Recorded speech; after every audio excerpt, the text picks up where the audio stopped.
মা আজকে কি রান্না হচ্ছে? আজকে আমি চিংড়ি এঁচড় করবো। আমি তেজপাতা আর ফোড়নটা দিয়ে দিলাম। এখন দিয়ে দেবো আমি মশলা, কাঁচা লঙ্কা বাটা, জিরে বাটা, লঙ্কা বাটা, টমেটো বাটা আর মশলাগুলো আমি এবার দিয়ে দিলাম। হলুদ, নুন, মিষ্টি সব দিয়ে দিয়েছি। এবার আমি মশলাকে কষাবো।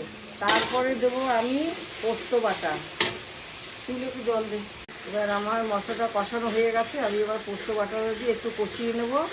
নিয়ে তারপরে আলু এঁচড়টাকে ভেজেছি সেটা দিয়ে দেবো।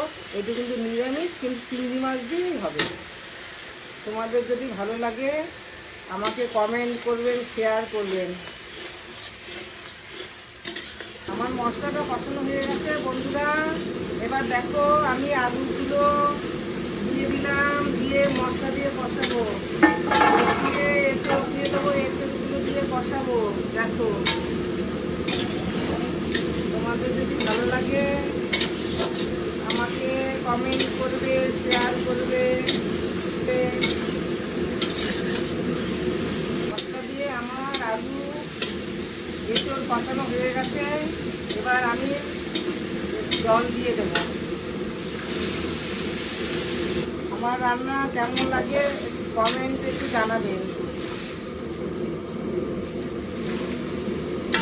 এছাড়া আমি সিদ্ধ হয়ে গেছে। এখন আমি দিয়ে দেবো চিংড়ি মাছটা, চিংড়ি এঁচড়। তারপরে দেবো আমি ঘি, গরম মশলা। দেখো আমি এখন দিয়ে দিচ্ছি ঘি, গরম মশলা। গরম মশলা দিয়ে দিলাম। এখন দেবো আমি ঘি।